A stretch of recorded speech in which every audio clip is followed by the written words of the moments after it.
Alhamdulillah. The topic for this morning that we're going to discuss is misconception. Misconception towards Islam. How can you agree with me if I say Islam is the most misunderstood religion in the face of the earth? Yeah. Majority non-Muslim, they have certain misconception towards Islam. But at the same time, we do have some Muslim have misconception towards Islam too. Now the question is, how can all this misconception arise? Where do we get all this misconception from? There are various reasons contribute to this misconception. Number one, social media has contributed a lot to this misconception. If you look at the year 1800 to the year 1950 in the West, the Orientalists, they have written not less than 60,000 books against Islam. I'm not saying all, but majority of it, maybe 80 to 90% of the books is against Islam. Okay, so the huge amount of these books have contributed to the misconception. And this material already reached throughout the world today. That's why a lot of people, non-Muslim, even they do not know about Islam, but they probably don't like Islam, they probably hate Islam because of all this writing. Number two, the one who contribute to this misconception, it is the local culture and Islam sometimes mix up. And the Muslim, we do not know how to differentiate which one is Islam, which one is culture. Right? Like back in Malaysia, we had quite a number of issues that religion and the local culture has already mixed up. So sometimes the non-Muslim, they're reluctant to embrace Islam, okay, not because of Islam, but it is a culture that make things difficult. Number three, we have a lot of scholars, Islamic scholars, speak something sometimes outside of their expertise. Can you understand this? Yes. He may be good in one. For example, he might be expert about maybe Arabic language, for example. But when people ask him about the Quran, the Quran is not his expertise. And when he answers it, many a time, these people contribute to the misconception because speaking something outside of their expertise. And in our culture, we don't have the culture of when you ask a scholar, okay, something that outside of their field, they don't have a culture that refer you to someone else. This guy is expert, you go and see him. We don't have such a culture. If you go to medical, you go to clinic, for example, if you have a kidney problem, if you visit a doctor, okay, you went to the clinic, what the doctor normally will do? Do you think he will treat you, or he will give you a letter, refer you to the expert, go to the hospital, refer to the doctor that which is expert about kidney? But in Islam, we hardly have such thing. The Muslim, we hardly do like this. How many of you have experience about this? When you ask something outside of his expertise, he refer you to the expert, or he will give you the answer. So these another things that which contribute to the misconception. Another one contribute to the misconception is about the non-Muslim today, when they judge Islam, not judge Islam by looking at the scripture, the Quran and the Sunnah, but by looking at the Muslim. This is a common things happen in the world today. This way, is it accurate? When you want to know about Islam, you look at the followers. Sometimes when you met someone who is good Muslim, Islam is beautiful. A bad Muslim, Islam is bad, ugly. Now, if you want to know any religion in the face of in this dunya, you don't look at the followers. You're supposed to look at the scripture. But if you want to look at the followers that follow the teaching of the scripture. And if you want to look at the followers, really want to look at the follower, you're supposed to look at the best follower, not the worst followers. Like in Islam, I will give you the seerah of the Prophet Muhammad sallallahu alaihi wasallam. He's the walking Quran. He's the best example to speak about Islam. But sometimes, unfortunately, in the world today, back in Malaysia, we have certain places that when the Muslim do something wrong, they will put this Muslim activist, this Muslim, this ustads, they will put their religion into it. But when the non-Muslim did something wrong, they will just put their name. They will never include their religion.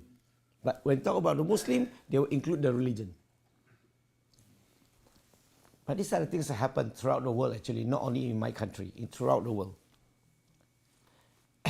The next thing that contribute to the misconception, I would say that differences of culture. You know culture?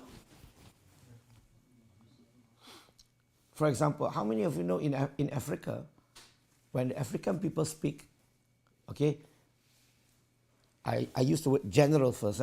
When they talk something, when they are upset, when they are happy, how they behave. When they are happy, they speak very loud. But when they are angry, they are upset, they speak very slow. This is the culture in Africa. But back in my country, it's just opposite.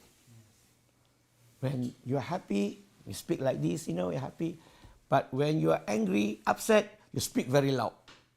So sometimes the African people come to my house, they will ask me, Brother Lim, something wrong with your family? I say, what do you mean? They speak very soft, meaning they are angry, they are upsetting. I say, no, this is our culture. When we are happy, we speak like this. When we are upset, we speak very loud, we shout at one another. So our culture actually can contribute to the misconception. One last one. There's two circles here, and both circles overlapping one another a little bit. The left circle is referring to the non-Muslim, the right circle is referring to the Muslim. And the overlapping is a mixture actually, mixture between the Muslim and the non-Muslim. Normally, very small amount, small. Now let's have a look at the right circles here. These are the Muslim, all the Muslim is in these circles. Now my question to all of you, those learned scholar, mufti, those ustad, okay, where do you think this scholar, the Muslim, the learned people, they are close to the non-Muslim or they are far away from the non-Muslim?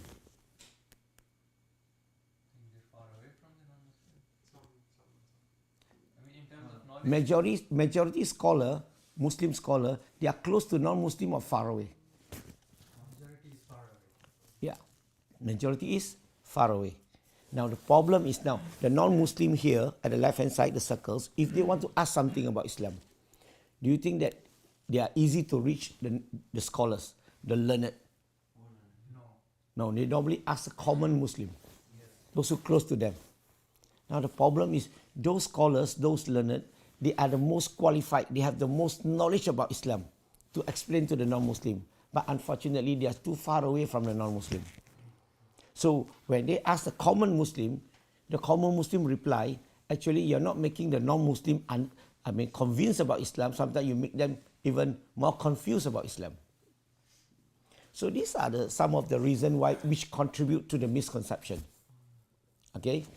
You want to discuss about the misconception? You want me to give you the question or you ask me the questions? Start with your question. My question to you. Okay. Now, listen carefully. I'm just giving you the questions, okay, from my experience for the past 27 years of doing Dakwah from the non-Muslim. Okay? It's not come from me. I'm just giving you the question from them. Yes. Are you okay with it? Yes, okay. Okay. I just want you to experience those kind of questions. So are you ready? Yes, ready. So the non-Muslim will ask you, do you think your God, Allah, is just to the men and women? Okay, how many of you believe that Allah is just to the men and women? If you don't answer me, means Allah is not just. Simple as that. So do you think Allah is just to the men and women? Of course. If it is just, why men can marry up to 4, women can only marry 1? Do you think it's just here? If Allah is just, then men can marry 4, women can marry 4. Yes, it's just man. That is just. Because if I give you example, But I'm not talking about answer now. Come to give you the time to talk shortly. Just I give you the question first, so that we gather all the questions, then we talk about it. Okay. Now the hijab for the men and women, is it the same? No. The man is from the navel to the knee. For the women have to cover everything, except the face and the hand. Do you think it's just? This is oppressing the women. In Islam, can the husband beat the wife? no, That is mentioned in the Quran. Allah said that husband can beat the wife. any condition. I will not discuss about the answer yet, brother. Relax, brother. I'm just giving you the question from the non-Muslim. Relax. I'm just giving you the question. Okay, let me continue. Okay. Can the husband beat the wife? In the Quran, Allah mentioned that husband can beat the wife. But the question here is, can the wife beat the husband? Is there anywhere mentioned in the Quran? No. Is it just to the women? Is it fair to the women? In Islam, the inheritance, the men get 2 portions, the women only get 1 portion. Do you think it's fair? It's just. In Islam, when we pray, all right, the man usually stand in front or stand at the back. The man is in front or at the back when you pray. Yeah, in front. The women usually at the back, right? Yeah. You know when you take a flight, okay, when you sit in front, what kind of seat is in front? Those people sit in front. Business class, executive class, VIP class. Those who sit at the back, what class? Yeah, economy class, low class. So women is always low class, right? Sitting at the back. And when the men enter Jannah, what do you think you will get in Jannah? Yeah, right? What about the women if they enter Jannah? Is there anywhere the Quran say that the women get something? No. So do you think it's fair? It's just? It seems like your God is like sided to the man. He liked the man very much. Do you think it's just? Allah is just to the men and women? Continue. Okay, we always claim, we always say that the non-Muslim do idol worshipping, and you Muslim, no difference. When you worship towards the direction of. Yeah, you worship Kaaba too. Similar, you worship idol as well. Yes. In Islam, okay, if someone were to steal something, what is the punishment for stealing? Don't you think that is so cruel? You know, my son, 2 years old, steal my brake. I have to chop off his hand. But you say still chop off the hand. I'm not asking the answer yet. Just giving the question. Because you said praise. Yeah. Just the. Now, I start to give you all the questions first. We discuss later. You know your prophet, Muhammad SAW, right? Do you know he's lying to the companion? He's lying to the companion. Yeah. You remember when Allah revealed the verse in Surah An-Nisa, chapter number 4, verse number 3, that man can marry up to 4. And he commanded the companion, whosoever have more than 4 wives, you have to let go, have to divorce them. You can only keep 4 for yourself. Yeah, the companion obeyed the prophet. He followed the prophet, right? But did the prophet divorce his wife? No. He kept 9 of them. Don't you think that he's lying to the companion? Whereas the command from Allah is for all. And you know why he need to have many wives? Nauzubillah. Sex maniac. Do you know one of his wife that he married at the age of 6? Nauzubillah. Aisha is reported in Sahih Bukhari. Yes. All right? Yes. It's mentioned. Yeah, no, married at 6. 6, married at 6. Okay, in Bukhari. Yes. All right? Yes. What do you think? I don't really. I'll give you time to talk. I'll give you the question first. As many as possible if you like to. All right? Now what happened? He married, he early 50. He married a young little girl at 6 years old. Now, don't you think that he's pedophile or pedophile? You know, after your Fajr prayer just now, how many of you, when you do your istighfar, how many times do you recite? Hello? You know the Prophet, 70 to 100. True? Bukhari Muslim. But how many times do you istighfar this morning? Hello? 3, 5, 10? You know why? Because all of you don't have much sin as compared to your Prophet. You have a lot of sin. That's why you istighfar a lot. You know, even, your Prophet Muhammad, okay? Do you think that he know the way, the straight path? Do you think that he know the straight path? Yeah. Do you think that he know the way, the straight path? Look at him. Every time when he pray, he will recite Fatiha. Ihdina siratal mustaqim. Right? He asks Allah to show us the right way, the straight path. Am I right? Yes. And keep asking Allah to show him the right way, the straight path. From Fajr prayer, Zohor, Asar, Maghrib, Isha. From the first prayer until the last prayer, he keep asking Allah to show him the right way, the straight path. Unlike Jesus Christ, in the Gospel of John chapter 14 verse number 6, Jesus Christ said, I am the way, the truth, and the life. No man can come to the Father but by me. Jesus Christ know the way. Your Prophet Muhammad didn't know the way. He keep asking Allah to show him the way. So which one is a true prophet? Which one is a false prophet? You know, the name Jesus mentioned in the Quran 25 times. But the name Muhammad include Ahmad 5 times in the Quran. So who is better? 25 times or 5 times? How many of you have seen Allah? No one. Then how do you know Allah exists? Why can't we see him? Can Allah do anything? Or everything? Yes or no? Yes. What about sister here? Sure means what? Yes or no? Yes. Are you sure Allah can do anything? Very sure. Interesting. Can Allah create another Allah? Just now you just say less than 1 minute. You say yes. Suddenly now you say no. Can Allah throw you out of his creation?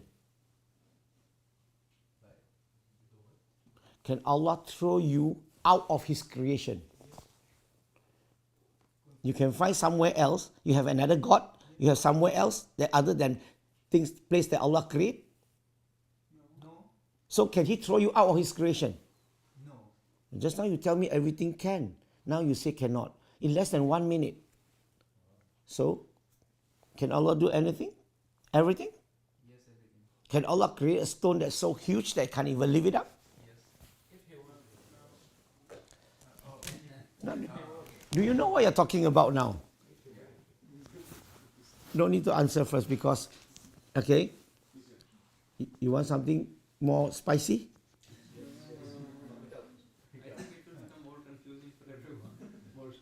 This is a topic for this morning. Misconception.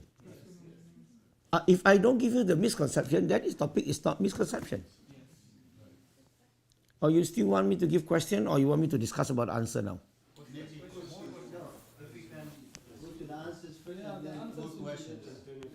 Up to you. More spicy. Okay, they want spicy. Give some spicy. Do you know the verse in the Quran in Surah Al-Anbiya, chapter number 21, verse number 30? Allah said that every living thing is made of water. Have you heard about it? Yes. Do you believe that this ayat? Yes. Are you sure? Yes. Every living thing is made of water. Good. Let me ask you. You talk every living things, right? Now you know jinn? Jinn. Is it living thing? Yes. I'm confused now. Both of you. One say yes, one say no. Right? Both are Muslim. Say different thing. Jinn. Jinn itself, Is it a living thing? it's not like jinn itself, No. but it live. Is it a living thing? Have life? Jinn, is it living thing? Yes. He created jinn, I created jinn and insan. Jinn it's a chemical. No. Jinn is not this glove. Jinn, is it the creation of Allah? Not jinn. He was biology. Jinn, is it living thing? According what definition? Jinn, is it living thing? What do you define a living? The Quran says every living thing is made of water, is created from water. We don't know that. What is jinn made of? No. I'm just giving you, because Allah said in the Quran, in Surah Al-Anbiya, chapter 21, verse number 30, Allah said every living thing is made of water. Yes. Do you agree? Now, is jinn living things? Yes. But the jinn is created from water or created from fire? Fire. Don't you think that is contradict now? Allah said that every living thing is made of water, but the jinn is made of fire. Is there any water in the fire? Angels from Angel is created from, is it a living thing? Angels. Yes. Angels was created from Fire. fire. What? Fire? It's created from light. But the problem is contradict the Quran. Allah said every living thing is made of water. So how can you believe that Quran is the words of God? It's contradict. In Surah At-Tawbah, chapter number 9, verse number 30. Allah said that, the verse, Allah said, the Jew, they call Uzziah son of Allah. The Christian, they call Jesus the son of Allah. Yes. You know about the ayat? Yes. Now, the Christian called Jesus the son of Allah. Yes. Every Christian throughout the world, scholar, they have no problem. They agree. Yes. But problem is, the Jewish scholar, they disagree. They say Quran is speaking something that which is not true, doesn't exist. Because the Jew doesn't believe that God have a son. They believe that God, there's only one God. They call it Yahweh, or they call it Jehovah, whatever. But they don't believe that God have a son. But now the Quran is accusing the Jew, say that Allah, okay, Jew is a son of Allah. Sorry, Uzziah is son of Allah. Don't you think that is contradict? That Allah is accusing them, something that we doesn't exist. So do you believe the Quran is the words of Allah? Yes. Only one. The rest all don't believe anymore. We are learning. We are learning. Christians say Jesus son of Allah, and Jews say Uzziah. Son of Allah, yes. This question already answered. What's that? What is the question? I said, More burning the Quran said, the Jew call Uzziah son of Allah. But the Jew doesn't call Uzziah son of Allah. The Jew only believe that Allah is the only creator. They don't believe that Allah have a son. But the Quran is saying that the Jew call Uzziah son of Allah. You are giving a son to Allah. You mean current Jewish or ancient Jewish? You ask the Quran. The Quran talk about the Jew. He didn't talk about present or future or the past. For this, I'm asking the question. But Because this what question what the Quran says something that doesn't exist and it's not true. So do you believe that the Quran is the words of Allah? Yes. maybe it's ancient Jewish says that. Later we listen. You remember the topic today? Yes. What's the topic? Misconception. Burning up. We're going to discuss about the answer, but really, I just give you the question from the non-Muslim. I just want you to experience this kind of question so that whenever you have dialogue with the non-Muslim, they give you such a question, you are ready for it. Yes. You cannot. It doesn't get a big surprise for you. Yes. Okay? Want to continue? Questions? Okay. Now, if a We woman... should learn maybe so far. more questions. Okay, their request for answer first, right? Okay. Okay, time limit. So we discuss about the answer. Now, which question you want to discuss about the answer? Okay, First, justice between men and women. Choose one. Only one question. We choose which specific question you want me to answer. Inheritance. Okay. Now, how many of you know how the inheritance is divided to the men and women? Based on what? Islamic Sharia. What Islamic Sharia? Spend the money. It's given mentioned in the ayat of the Quran, the details that with certain set of. Based on what you divide? This one portion, this one two portion, and so on. Based on what? Yes, sir. How many family members? This family Based on three things. Number one, the differences of generation, the relationship within the we call it Ancestors.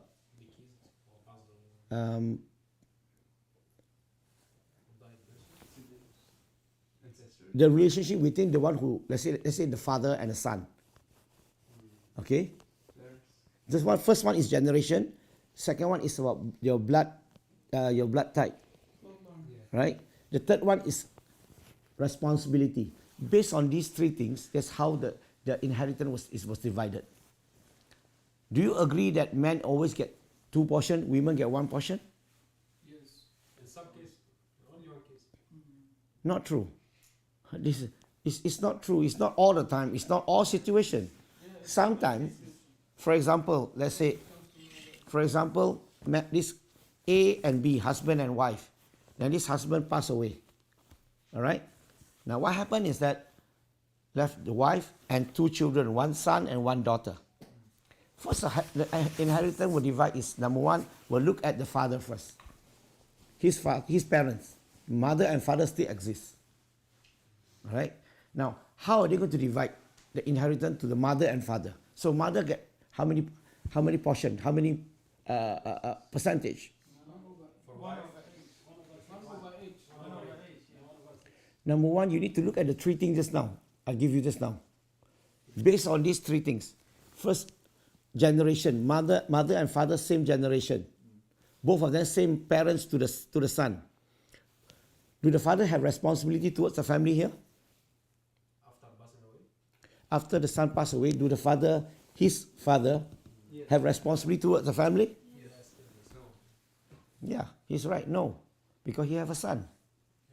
So it is the son the one who have the responsibility towards the family, not the father. So the mother will get 1/6, the father will get 1/6, the wife will get 1/8, the balance, the son will get 2 portion, the daughter will get 1 portion.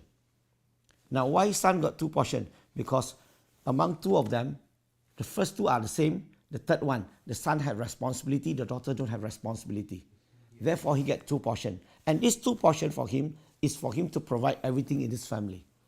Accommodation, food, education, and everything. So because of he got 2 portion, not because you are a man you get 2 portion, because you have extra responsibility towards the family. That's why this portion for you to spend for the family. But if you take the money you do not spend for the family, you are actually abusing. So you have to understand that how it was divided. It's not just straightforward just like that. 2 portion men, 1 portion women. Depends on the situation. This one we have hundreds of cases, different situation. I don't have time to go into each and every one. If you want to talk about this, we'll go into the detail for this topic itself, maybe next time. 3 point, would you please repeat? Generation? Blood ties between this person, okay, and the parents and the children. Okay, the third one is responsibility, based on these 3 things. Okay, next questions. Could you go with the imbalance between the laws between men and women in Islam? So one of them. Be specific, please. Marriage. Yeah, marriage. Yeah, marriage, that's the one. Which one? Marriage. Men can marry 4, women cannot marry 4. Yeah. Mentioned in Quran. Who say the women cannot marry 4? Men can marry 4. We can have 4 at a time, no problem. For the women, they can marry 4 too, but one at a time. You don't get me? Yes, yes, yes. Now, why men can marry 4, women cannot marry 4? All right? Number one, first you must understand that Allah created men and women equal but not the same. Yes. Okay? Can you understand equal, not the same? Yeah. Now, the answer is very long. It take hours. But I just make it a simple one. Okay? Now, let's say that why men can marry up to 4, women can't. You see, now, if you were to look at the situation in the world today, more women compared to men. Yes. Especially together. Okay? Now, if every man were to marry one, still many women couldn't find husband. Right. Can you agree? Yes, I agree. Now, what is the solution in your religion? That's right. Now, Islam, we have polygamy. Yeah. We have solution for it. Number 2, look at my finger here. 1 man, 4 wife. Okay? Now, if you have intercourse, okay? Go ahead. Yeah, the wife got pregnant, she got children, right? Now, do you know the father? Who is the father? Yes. Do you know who is the mother? Yes. No, you doesn't confuse, right? But if a man have 4, if a woman have 4 husband, Confusing. 4 have contribution. If she got pregnant, okay, deliver a child. Now, do you know who is the father? No. You're not sure, but you for sure you know the mother. Yes. But what will happen to this son when he go to school? Yes, identical population. Yeah, he need to have 4 bin. 4 bin? Yeah. So and so bin Ali, bin Abu, bin 4 bin because 4 father. Yeah. Some people say nowadays we have DNA analysis, so we can. No problem. But the religion is supposed to be practical during the time of the founder until the judgment day, right? Yes, yes. Yeah, you are talking now. But before this, when we don't have DNA, how your religion going to solve the problem? It's supposed to be practical all the time. Yes. It cannot be, oh, because of now it's modern world, we can do DNA, therefore we can. Yeah, but DNA, is it cheap for all, for them? No, no. It's not cheap. All right? Now, what I'm trying to say is that, now, some men, a man, okay, 4 wife. Just imagine, if these 4 wife, they are good, they are cooperate. So the first wife say, I want to have 5 children. Second one, I want to have 6. The third one, I want to have 7. The fourth one, I want to have 8.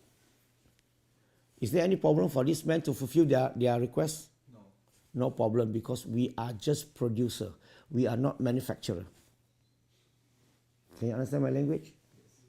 Now, if 1 woman, 4 husband, and these 4 husband, same thing, 5, 6, 7, 8. Do you think that these women can fulfill their requirement? No. Stop. Never try, you never know. These women will die standing. True? Can you imagine if your husband want 5, 6, 7, 8? You know how many children? 5, 6, 7, 8 means 26 children. Every time, 9 months, and then after you deliver a child, how many days you have to take a break? Biologically, at least 1 year. 1 to 2 weeks. 40 days, right? Yeah. So, do you think that the women you can deliver so many children? I don't know. I'm a man, must ask the women. But Islam provides solution. That's the reason why men can marry more, 4 women can't. You must understand the next thing is that But I want to add, usually Muslims don't marry 4. yeah, Usually. most people misunderstood the word polygamy. Yes. Polygamy, it means a man has more than 1 wife or a women have more than 1 husband. We call it polygamy. For the men who have more than 1 wife, polygyny. For the women have more than 1 husband, polyandry. That is the correct terminology. Islam doesn't introduce polygamy. Yes. Polygamy existed before the coming of the Prophet Muhammad sallallahu alaihi wasallam. Islam only put limit to polygamy. In Islam strongly encourage the believer to practice monogamy. It's encouraged. mustahab, encouraged to marry one. But Islam, mubar, allowed polygamy. Can you understand this? Yes. So married is not wajib. If you don't want to get married, no problem. But it's encouraged. I'm sorry, can I add something? In the same surah, Nisa, ayah 129, it says that which means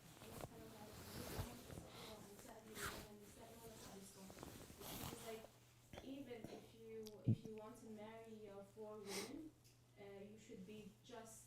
But even if you try to be just to all of them, you won't be able to. So it basically means that a man Not possible to be being just to all his wife. Yeah. Yeah.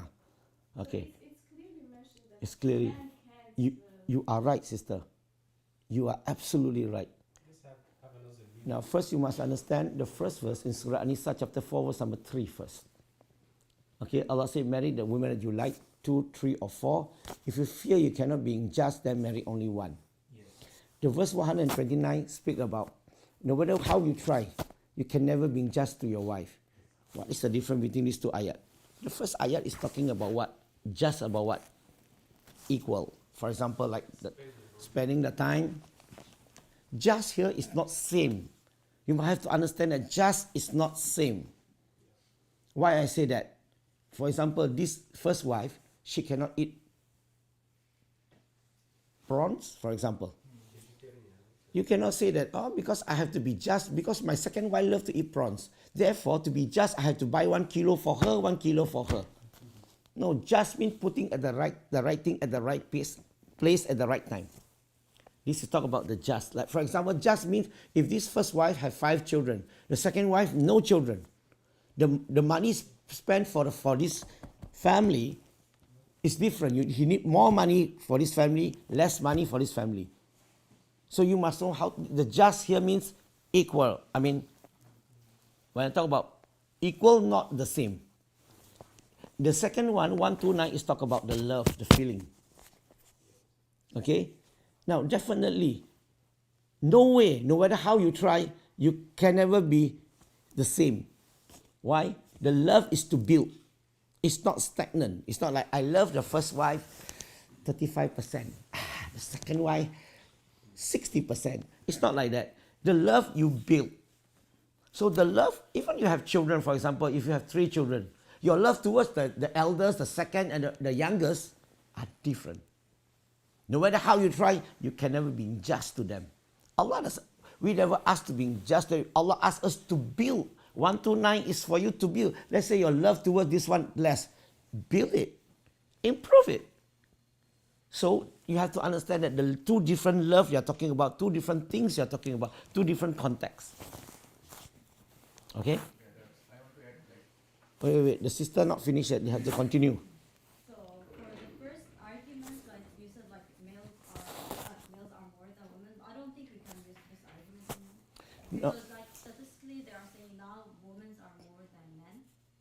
No, I thought women more than men. I never thought about men more than women. Oh yeah, statistically it's men more than women. No. I'm just saying that majority country in the world today, Yeah. it is the women more than men. Yeah. Generally, there are 2 countries that extremely that actually men more than women. Yeah. It is India and China. But you have to understand that why men more than women. Because in India, they are promoting, they put a billboard, signboard along the street in the country, encourage the men, okay, if your wife got pregnant, and when they check, if they do the scanning and they know that it's a baby girl, they will encourage you to do the abortion. You know why? By doing the abortion, you spend little money, you save big money. Because in India, if you give birth a daughter, you have to give her education, and then when you want to marry her, it's too expensive. Because it is the women who have to pay the dowry to the man. Not in Islam, the men pay dowry to the women. Okay? And then you have to pay according to the man's qualification. Seriously. So that's the reason why Because of they do millions of abortion every year, that contribute to the man is more than the women. If they don't disturb that, if they let the thing, if they don't do abortion, and then the women will still more than men. The same goes to China. One child. Because it's only one child. If only one child, you want to have a male or female? No marriage now. The Chinese love male, they don't like female. So what happened? Same thing, some of them they will do the abortion, so they will go for male child. Yeah. I want to point another thing is that Yeah. just because another reason that for that, like I know a lot of people that don't know that, but there's like certain viruses that comes to the men, but don't cause any harm. But for the woman, it can cause cancers down there. So that's why they say that don't sleep with a lot of men. No polygamy. Yeah. No, actually you're talking reverse way actually. You talk about sexual transmitted disease. Yeah. That is actually this problem is if the man keep changing partner, Yeah. that is not your wife. Yeah. I'm talking about if you keep changing partner, No, even like if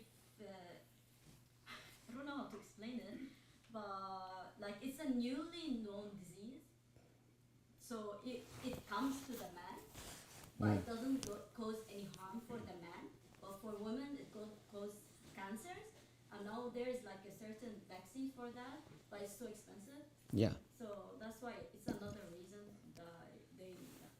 What I'm trying to say is that Some disease like AIDS, female, then okay. disease. What I'm trying to say is that I'm not saying that these are the only reason why men can marry more, women can't. What I'm trying to say is that in Islam, encourage men to marry one. That's why majority we marry one. But at the same time, Islam allowed polygamy to solve our social problem. Like, today, let's say, for example, sorry, if I use this word, I hope you forgive me if I... you see, we have a lot of women, they are very highly educated. Yes. They hold high position in a society. Yes. Do you notice that? Yes. Yeah. But do you notice that at the same time, many of them, when they realize it, they forgot to get married. Yes. Yes. And many of them, when they realize it, already Maghrib. Yes. Agreed. You don't get me. I get it. Their age already 30, nearly 40 or 40 plus, some even Isha. Isha. No. My question here is, when you are in this situation, do you think that a single man like to marry a woman, an elderly woman? Can you understand this? And in this situation, is it difficult for them to find a single man now? Now, you're supposed to be grateful that Islam have polygamy. Then you have a chance to marry someone, to be a wife for someone, and you have a chance to have a family, have children. Other religion, they probably laugh at Islam, polygamy. But their religion have no solution for all these problems. What will happen? If the husband die, what will happen? If the husband divorce you, you have 4 children. What will happen if you cannot give birth a child, if the husband wants to have their own child? And all these situations, my question to you is that most of the women, if they are non-Muslim, in the back of their mind is that they have to be single for the rest of their life. But in Islam, Yes. you still have a chance to be a second wife, third wife, and fourth wife. Yes. Brother, actually, after the died of the husband in India, the particular religions group, they doesn't have these rules that the woman husband died, she cannot marry again. In some religions, I will not Yeah, mention there that. are some religion, yes. It was a very big problem in India, Bangladesh, and also during the Pakistan subcontinent time. So after several protests done, from that particular religion's people, they change it in their. Okay, I understand. Agree with you.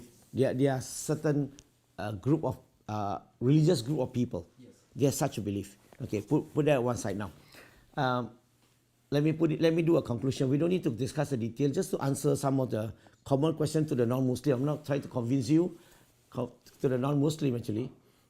Let me finish first, Ken. Let me finish. Otherwise, cannot finish. Let me do the conclusion first. First, we need to understand that Islam is encourage us to marry one. Strongly encourage. Only those who are, I would say that, mentally, spiritually, physically strong, okay, those who God-fearing, really God-fearing people, they will strive hard. They will do their maximum, okay, to being just to the wife, and those are people that who are allowed, who you are qualified to marry more than one. But if you married more than one, you don't have intention to strive, do your level best to being just, I don't encourage. Why? Because if you don't plan to being just, the tafsir of the ayat in the ulama is saying that you are heading to hellfire very fast. But if you strive hard to being just, then you're heading to heaven very fast. You know, there's a saying back in my country that if you marry one, as if like you're building a mosque. Have you heard about this? If you marry one woman, as if like you're building a mosque. Right? Can you be the imam in the mosque? Can you guide? Can you provide? And everything in a mosque. If you build a mosque, you can't even provide all these things. Forget about building another mosque. Yes. Why? Definitely you will be unjust to the first mosque, right? Yes. If you are unjust, the scholar said you are heading to hellfire very, very fast. So don't play with polygamy. Okay? And most of the men see me after that, they don't want to practice polygamy. So I'm not finished what I say, but just to give you a brief answer. Okay, now let's discuss about other answer. You have something? I just want to place that question. Like usually nowadays, if we like usually between Muslims and non-Muslim, for example, when it came to like this point why man can marry for why is the girl cannot marry? Usually, like you know, like nowadays, like scientific research is updated every day.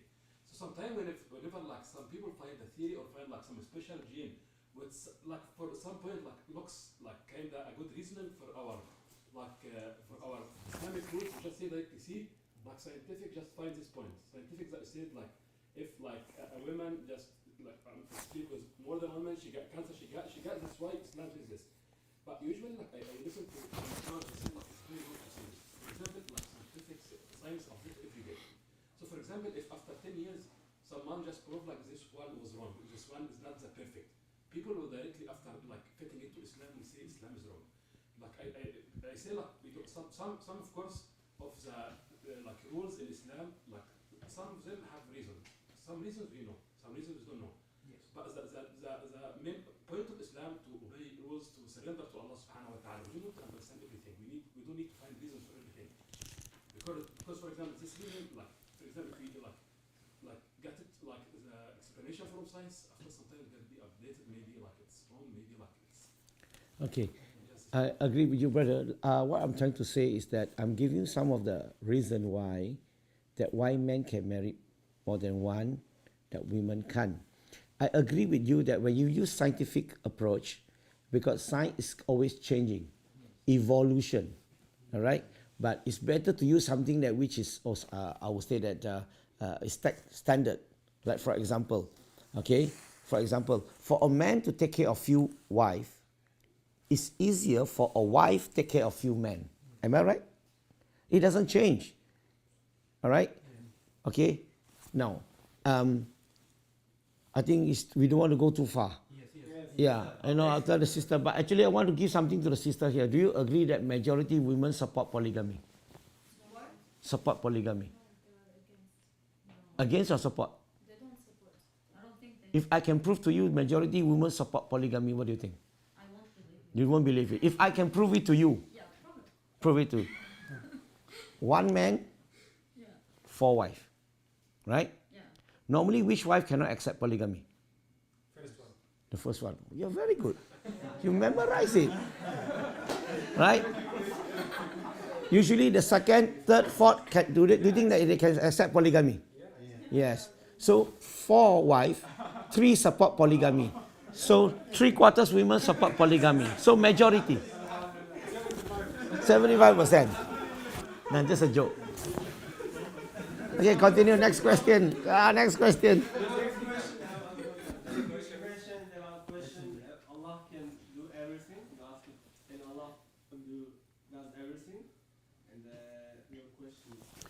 Number one, when people ask, can Allah do anything? Can Allah do everything? Can create a God. All right? Don't answer. Because you have yet to qualify the question. Ask the person, what do you mean? Allah can do anything, everything.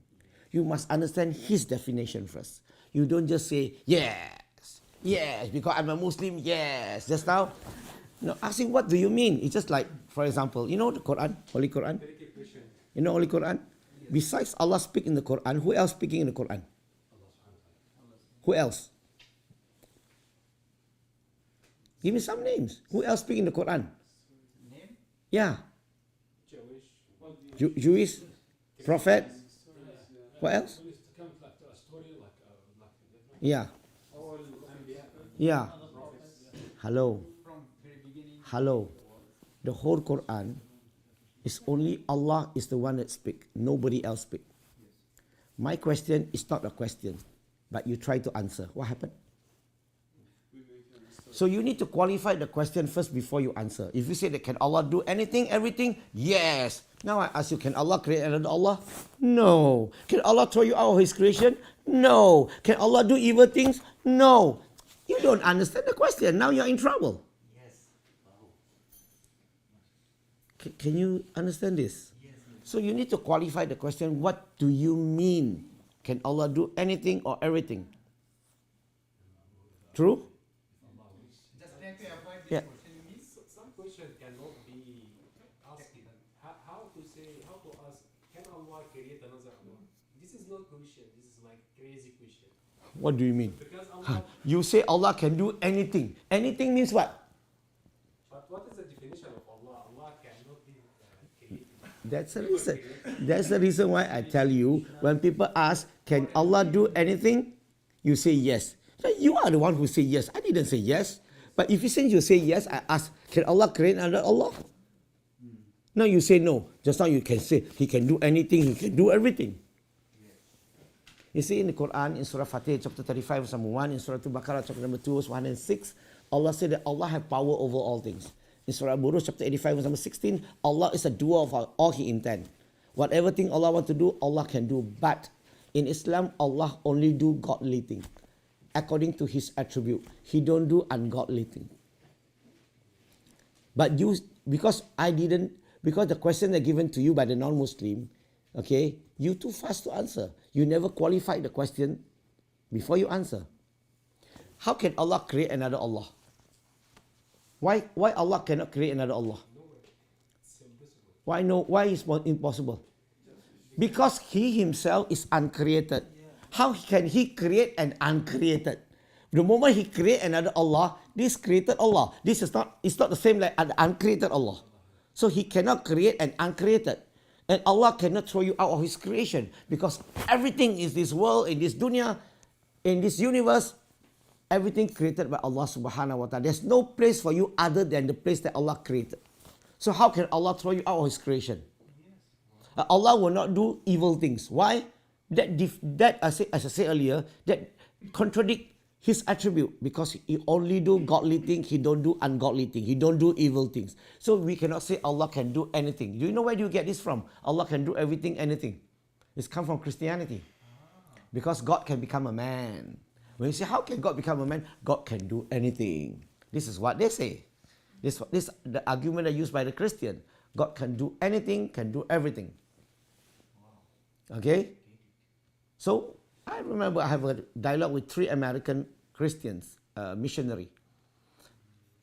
When I was in a hotel, so they came to approach me, they want to do Dakwah to me. Wrong person. In my heart, I say, you please come, man. So to make the story short, he explained to me why they are here. He explained to me they are doing baptizing people here. Then I say, what do you preach? Then he said that we preach the gospel about Jesus. So he tell me about Jesus, blah, blah, blah, blah. So end of the day, I asked them questions. 3 of them, 3 American. I asked them, is Jesus God or man? And 3 of them give 3 different answers. One say man, one say son of God, one say God. Khilaf. Then I say, I'm confused now. I'm confused. how can Jesus have these three different personality? Suddenly, three of them ijma. You know ijma? Yeah. One opinion. Three of them say God can do anything. God can do everything. Now I say my God cannot do everything, Yes. and he laughed at Islam. Wow. Then I said, are you sure your God can do anything, everything? They said yes. Then I asked them, can your God, the Father, create another God, Father like him? Suddenly they say, I think no. But you told me God can do anything, right? So can your God throw you out of his creation? He said, no. My dear brother, you're American, right? Do you know English? Anything? Everything? End of the day, you know what they say? I think, Brother Lim, my God is just like your God. He cannot do anything, everything. He only do godly things. Say, brother, welcome to the club. You see, they use the word God can do anything just to tell you that God can become a man. In Islam, no. God cannot become a man. If God have to become a man, he have to surrender his power. When he surrender his power, he become a man. No problem. But the problem is man cannot become God. If he can become God, man, I can become God too. So you worship me better. Can you understand what I'm trying to say? So the word God can do anything, everything come from them. So we Muslim, we say God have power over all things. God is the doer of all he intend. Nothing can happen without Allah's permission. But I don't say Allah can do everything, anything. I say Allah will do godly thing. According to fit to his attribute, he won't do anything outside of his attribute. That would defeat, that would contradict, that will actually disqualify him to be God if he follow the attribute of man, the creation. Yeah. Could you continue with more questions that you find really intriguing by the non-Muslims? Also, we have Some more questions. questions, which is Yeah. So after you finish it, Can, no problem. But any other question? please. One by one. Is it okay? Which one come first? Because maybe You had a let them chance. ask, because you guys asked. Let Okay. Brother Mustafa to ask the question. Okay. It's 2 points. One is the question was not mentioned earlier, but I think a question about slavery is asked a lot about Islam. The second thing is about the spicy questions that you're talking about. I mean, where they're more like philosophical arguments. I mean, they establish one argument and then they use that to confuse Muslim. Give me example. I mean, like you just said, that can God do anything and everything? Then after that, then they pose conflicting questions with respect to that. So, I mean, what I'm trying to say is that philosophy is a very abstract subject. So, And is every Muslim able to understand and respond to these sort of questions? yeah, you need to learn all these things. Yes. Once you learn it, now people say God can do anything. You know how to argue now. All right. So I go straight to your question about slavery. Yeah. Number one, slavery even exists before the coming of the Prophet Muhammad SAW. True? Yes. And how the people previously treated the slave. So bad. So bad. That we have been told that they treated the slave very badly. They abused, they beat them, okay? And they share with other men. And then some of them, they make it to become prostitute to make money and so on. This is how bad they treat the slave. And all these people, the slave, they know once their community, small community, was conquered by the bigger community, they have to become slave to them. They know about their fate. They know, after becoming a slave, what they need to do. What is the kind of life that they're going to go through. They know. But when the coming of Prophet Muhammad SAW, Islam want to get rid of slavery. But because it is a norm, everywhere people have slaves. You can't stop this something that which is norm. Therefore, the coming of Prophet Muhammad SAW, he give a guideline for people who want to own slave. You have to treat the slave this way. Guideline. But Islam encourage freeing slave because Islam want to get rid of slavery. So what Islam did is that Islam tried to there are many ways that where you can free slave. And Islam also tried to close as many doors as possible so they cannot become slave. Can you follow me? Yes. All right. For example, in Islam, there's there's a Sahaba. Actually, he beat his slave. His slave made some mistake. After that, he feels so guilty. He want to free the slave. But the Prophet said, "Wait a minute. Let me interview her first. Where is Allah?" Then the Prophet said, "Who am I?" He said, "You're Rasulullah sallallahu alaihi wasallam." And the Prophet said that she has faith in Islam. Let her go. Free her. All right. You remember Arab? There's a culture. The husband always when they were upset with the wife, you know what he will say? You're just like my mother. Yeah, this is Arab culture. The verse in the Quran. You remember this ayat? When this issue happened, this lady, the husband did it so many times to her that she couldn't take it. She went to the Prophet's house and complained. And you know what happened? Allah came down to reveals the revelation, the wahyu, and the Prophet asked this lady to come in and tell this lady, after this, if your husband will say this to you, he can't sleep with you anymore, unless he give food to for the 60 poor people, or he fasts for 2 months, or he free one slave. Yes. Now Islam keep encourage, like we have this, zakat. We have 8 categories of zakat. One of the category is slave. Even though if you can find slave today, we can take the money from Baitul Mal, we can free them. Now Islam have a systematic step-by-step freeing slave. That's why today you don't find difficult for you to find slave anymore in this world. Yes. True or not true? True. So Islam is the only religion, okay, have systematically mentioned in the scriptures practically how to get rid of slavery.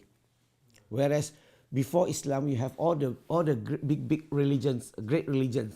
You have Judaism, you have Christianity, you have Buddhism, you have Hinduism, you have Confucianism, you have Taoism. These are all existed before the coming of the Prophet Muhammad SAW. But is there any of this religion focus on freeing slave or get rid of slave? I just want to add that the difference between what happened in the US when the Black Revolution happened to free all the slaves and what happened when the beginning of Islam. Even the slave was, there was a slaves before. As you mentioned, like we try to close the doors to make new slaves. We make as possible many doors to set up them free. In the US, when they had the revolution, how many people died? Because they wanted to eat abruptly at just one time. I don't get you. It's the US. You know, like the Black Revolution. Yeah. How many people died? Because they want to like set up all the black people free at the same time. All the black people what? Yes, brother, try to agree with you because Islam make gradually free of slaves. But in USA, when they want to free all slaves in one time, so this make a problem. Yeah, you see, I'm not saying make a problem, I'm saying that it is a norm. Remember my statement just now? When it's a norm practiced by everywhere, now you... Comparing between the Islam solution and what happened in the US when they just want to like free all the slaves at one time. I don't understand. Solution is better than Step by step. To say, if I understand correctly, is in a way, I think the West takes credit for ending slavery permanently. Like when UK started to, stopping the slave trade.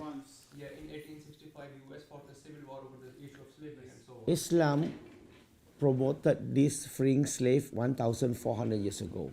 You are talking about the West to end the slave. You do not know where the slave end because it's happening throughout the world. Okay, you only end maybe in your country, but not because of your religion teach so.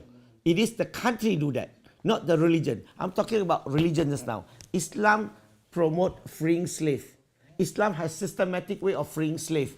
Whereas all the top major religion already existed, but none of them do anything. Whereas they are the one who abuse slave.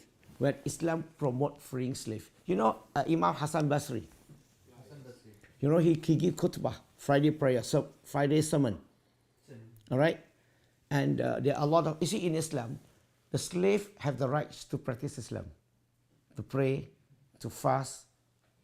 They're entitled of food. They're entitled of shelter, and you treat them like a human being. Yes. All right. So there's a lot of slave went for the Friday prayer. After the sermon, he going to see Imam Hassan Basri. Is it possible that next Friday you give a talk, ask them people to free slave? And he said, inshallah. And next Friday, he didn't talk. The following Friday, he didn't talk. The following Friday, he didn't talk. The slave was so upset. So many Friday passed. Suddenly, he started to ask the community to free slave. And the slave was asking him, why it took so long to give these talks? Why it takes so long time to talk about this? He said, if I were to ask the Karya to free slave, nobody will follow me. I take time because I'm collecting money to buy a slave. So I free first a slave in front of them and encourage them to follow me. Then only people will follow. What I'm trying to say, Islam have systematically way of get rid of slave, systematic, bit by bit. You see, a lot of things that you can't get rid totally, it's just step by step, reducing. Yeah. But whoever want to claim that they are the one who end the slave, that is just a claim. But Islam is the one who started promote of freeing slave. Yeah. Islam solution, the practical solution of Islam, and the other solution, and like how which like Islam is different, like we not many people like that, like I don't know the exact story about. It's okay. We discuss about that later. You. Other issue, brother. So I have two questions if you have maybe this chance. So, It is my drinks. Is it for me? Yes. Thank you. It's yours. So the question is actually because we live abroad here as a Muslims. Most of like questions actually goes to ladies for the inequality as you just mentioned at the beginning. So the two questions are the economy class and the business class. Can you like pray in the prayers the guy stay in the front? And Why the men are in front, the women at the back? Yeah. And the second question is about you said like the man can beat the women or something like that. Like and it's not the vice versa. So please both of them. One by one. Okay, we go the first one first. Why the men stand in front, why the women stand at the back? You see, in Islam, when you talk about salah, the main objective is talk about to make sure that our intention when we want to go to pray this the congregation prayer. You have to make sure that our niyat is because of Allah. There's no mixture of niyat. All right. That's the reason why men and women separate. If you put men and women together, okay, even before Azan Zohor, the musalla is full of people because men and women can be together. So Islam have to make sure that men in front, women at the back. Why men in front, women at the back? Because men are weak. We men are weak. If the women stand in front, the men when they do rukuk got problem. They cannot. You will never rukuk this way. They will rukuk this way, because they cannot concentrate. If women standing in front of them, but for the women, the men standing in front of them, is there anything that disturb you? No, nothing. You see, the women is strong. You men are weak. That's why you stand in front. But there's no difference. You stand in front, man. Women standing at the back. There's no difference of the rewards. It's the same, but Islam wants to make sure that there's no mixture between men and women, so that everybody go for prayer. Your intention is because of Allah subhanahu wa ta'ala. Not try to show off to the women that, I'm a good Muslim. See, I come very early for prayer. So you don't do like that. Like I used to be a Christian. We go to the church very early. You know why? Because we socialize with each other. We communicate. We sing song together. We do. Wow, that one have good motivation, brother. But in Islam, no such thing. You go for prayer. You go to your men's side, women go to their side, so that our intention is meant solely for Allah subhanahu wa ta'ala, not because of anything else. So I have to make sure that's the reason why Allah separate the men and the women. Number two, you talk about beating the wife. Right? Yes, it is mentioned in the Quran. First, the men have to understand that we are not the judge. We are not the executor. The verse talking about here in the Quran is talk about to educate our wife. Okay, it's how you educate your wife. Now, the issue here is talk about nushus. That the wife, who doesn't want to pray, who doesn't want to fast, who doesn't want to cover herself when she go out from the house. The women allowed men come to the house without the assistance of the husband, and many other things. And in Islam, in this situation, it's not to beat the wife.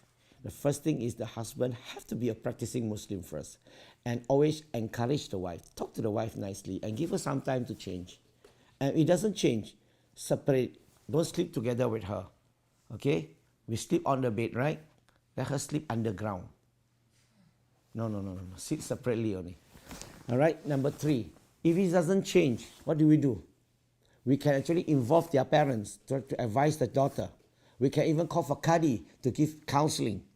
All right? We can even look for the ustazah that, the ustazah that she respected most, to help to advise her. That Islam, this is just a process of guiding the wife. Okay?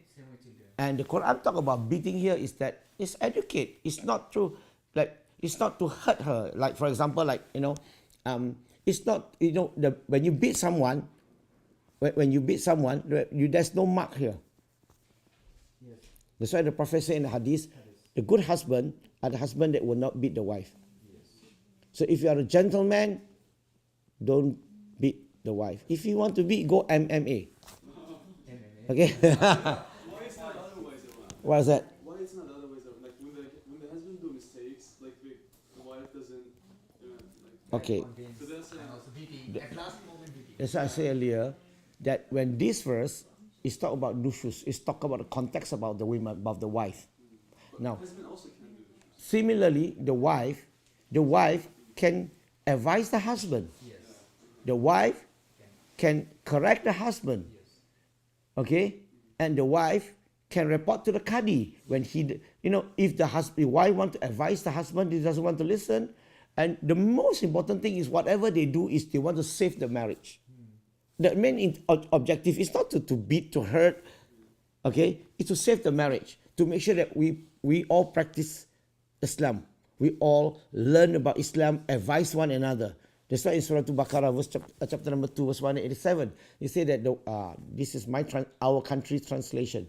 You say it's just like the husband is just like trousers for the wife, and the wife is like a trousers to the husband. Trousers here, it means it's not literally. It means they're talking about like you advise one another, you help one another, you cover the eye one another, So these are the things. So the main objective is that, about this ayat is about the women, the context. Now similarly, if the husband do the same thing, doesn't practice the religion, okay, the women can advise. The women can bring it to the Qadi. Okay, and even the women can ask for divorce, even she want to divorce. Yes, in my country, it's common. If husband is not obeying all the rules and wife is not satisfied, then usually give divorce to Yeah, yes. husband. So this question about Allah creates everything from water, and how about the jinn is created from fire And then from Okay.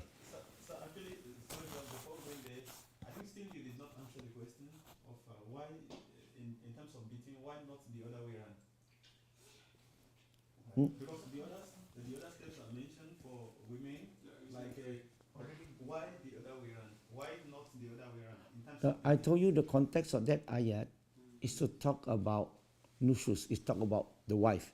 It's not talking about the man. But then there's no another ones that talks about the husband. No, even if the husband were to didn't practice the religion, didn't follow the teaching or whatever, the wife can advise the husband. But if I were to tell you, do you think it's logic that for the wife to beat the husband? You tell me. Can you think the wife can? No. What I'm trying to say is that So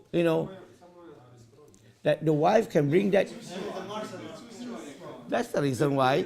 You see, if Allah were to thought that the wife can beat the husband, you know what will happen? The husband will punch. We get the answers. I think the follow-up question would be like hijab. It's like right now in the world, the big issue and hot issue, hijab. Please just wrap up this hijab within a very short period, then the brother question. Thank you. That's a good thing. The hijab. Okay, one by one. Are we done this one? Your question. Again, my question was about Allah mentioned in Quran He creates everything from water. Okay. So Allah is jinn and First, you need to understand that the creation of Allah, Allah started created what first? Allah created, first creation of Allah. Generally, Arsh. Allah. It's a kingdom. I'm talking about living things. Angels. After that, jinn. Right? After that, the earth, the universe, or man? Universe first. Then the man came last, right? Okay. Now, yeah. What I'm trying to say is that the Quran was revealed to this earth. Quran. Yeah. To this dunya. Yes, Right? Yes, In another word, the context when the Quran say every living thing is made of water is talking about the context of this earth. Not talking about the creation that was created before. He's talking about the context in this earth. Because the Quran was revealed into this dunya as a guideline, as a guidance for mankind. Yes. So the context. Can you understand this? Are you okay? Very clear. So this is the context. Number two, yeah, The hijab. Can you please continue about the hijab before? It was like, the hijab for the men and women. no. With the woman. The woman has to wear hijab, but then the other has Okay. Also in man. Because someone like contacted, like it's a woman. well, Hijab. man, well, yeah, would be- We always talk about hijab, we're referring to the women. That is not true. Yes. In Surah An-Nur, chapter 24, verse number 30, hijab started from man first. That hijab not necessarily, your man hijab is from navel to the knee. It's not talking about you to cover yourself. It's talking about, what I'm trying to say is that the hijab commanded Allah to the man first, then only the women. Now, you want me to answer which one? For the women, hijab? Now, first of all, you need to understand that our scholars, okay, give guidelines about hijab for the women and men. Okay? The first one, both are different. Women cover everything except the face and the hand. Because there's 4 hadiths narrated by, there are 4 hadiths talk about Qatada as well as this Asma. About, when they went to the Prophet's house, the Prophet turned away, the Prophet said, you already achieved puberty, nothing can be seen except the face and the hand. So, that's the first one. Okay? Now, in Islam, when we talk about hijab, our scholar give, the first one, men and women are different. Men from knee to navel to the knee. So first, both are different. And the rest, the other 5, both are the same. Meaning that the more men and women must wear clothes that more thick and more baggy. It's more loose. Why? So that you don't see 35, 24, 36. You get it? No. Okay. Don't. Okay. Don't. He doesn't get it. Also, right now, He's a good guy, man. It's like 40, 40, 40. like today in the Muslim modern hijab, it's not good. You can What resort all the sides and so on. what Islam want to make sure that you don't. Clothing. It's just like the man. You shouldn't dress like people who go for gymnastic or they ride bicycles. Competition. They wear very tight. Yeah, you can see the shape, everything. It's no. That is not. Islam doesn't permit, doesn't allow this that. So similarly, women doesn't dress like that, so that you don't see 38, 24, 36. Never mind, you don't understand. Move on. Let me continue first. This the first one. Men and women are different. Same. Sorry, you have to wear loose, more thick. And that doesn't. Number one. Number two, you shouldn't dress so transparent. Sometimes people dress. You can see. Wow, it's blue color. Inside. Yeah, the inside is blue color. Okay. Never mind. You don't understand. Forget it. Okay, I get it. No, you can dress transparent, men and women, same. The third one, you shouldn't dress look like you are the disbeliever, like you dress like a monk, Buddhist monk, or you dress like a Roman color, you dress like a priest. You can't dress something looks like you are actually belong to another religion. Number 4, You shouldn't dress like a woman. The woman doesn't dress like a man. Number 5, you shouldn't dress too beautiful. Okay? You understand beautiful? It's just like women, she want to buy fish from the market. She dressed like she's wedding clothes. So you shouldn't dress too beautiful. So the scholar give guideline for us. Okay, guideline. This is just a guideline. The scholar give guideline. So now in Islam, the beauty of the women. Okay, people always say that in Islam, why women have to cover themselves? I say not necessarily they need to cover themselves. Even they don't have to wear hijab at home. With the husband, you don't have to put on hijab. Is it compulsory to put on hijab with your husband? No. If you want to, you can. Yeah, man. Don't tell me if you get married later on, you want your wife every time put on hijab at home. So all women are allowed not to put on hijab at home. Nobody will complain. If your husband and wife at home, your wife never put on hijab, nobody complain. Agree? Yes. Continue. So basically, in Islam, the beauty of the women is meant for the husband, it's not meant for public. Because in Islam, women is not public listed. Yeah? Yes. Yeah. Okay.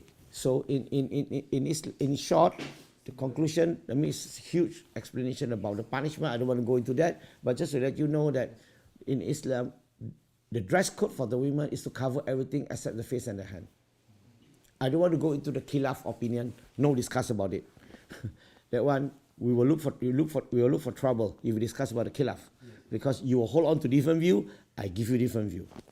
So just leave it. Just put the standard dress code. This for the women. Same thing to the man. You have to cover yourself well. And when you talk about hijab, not necessarily dressing alone. You talk, what you see and everything. All these are hijab. Even your thinking. All right? You think about the bad things, dirty things, similar things. So hijab. All right? But normally we talk about hijab is to cover themselves. But also in Christianity, for example, like a long time ago, like when we see movies and things like that, we see actually women cover their head. Christianity? Yeah, and the No, it's in the Bible. In the book of 1 Corinthians, chapter number 11, verse 5 and 6. The Bible says women who doesn't cover their hair dishonor their head. It's better for their head to be the head to be shaven. If they doesn't want to be shaven, then cover their hair. So this is commanded in the Bible. But the Christian turn it. He said that this verse was revealed is just to tell you that the culture during that time for the people of Corinthians. What is the point you tell culture in the scripture, but it's not meant for guidance? But some now also they are trying to obey this. Yeah. So we have 10 minutes left to finish this session. Okay. And then inshallah we will Brother, how take about a the follow. 9 or 8? Wait. One by one. Chance to let Brother Wahid answer the question. Oh yeah. Okay. Assalamualaikum. Okay, salam alaikum. Thank you very much for your lectures. I actually converted to Islam in 2021, and I'm new, actually, so I don't know much about Islam. And when I converted, my family was against, and they're still against. My parents, but they kind of accepted the fact that I practice Islam, but they have a lot of misconceptions and prejudices about Islam. and Example? people. Yeah, so I want to give one example about which my question which my sister asked a lot from me, and yeah, I can't give her proper answer. I actually watched lecture from of Dr. Zakir Naik about, and yeah, her question is about hellfire. She said that if God is merciful, like He's kind and all these things, why He created hellfire? Because her she thinks that It's not justice. yeah, and she believes in reincarnation, rebirth. And Yeah, so she's not Muslim, and she hates Muslims. She's a Buddhist. It's really hard for me to. She is a Buddhist. I'm not sure. I think no practice of Because when you talk about reincarnation, usually practiced by the Hindu. When you talk about rebirth, it's talk about the Buddhist. You see, I need to know about the background. All right. Now, her main question is, why do you have hellfire? You see,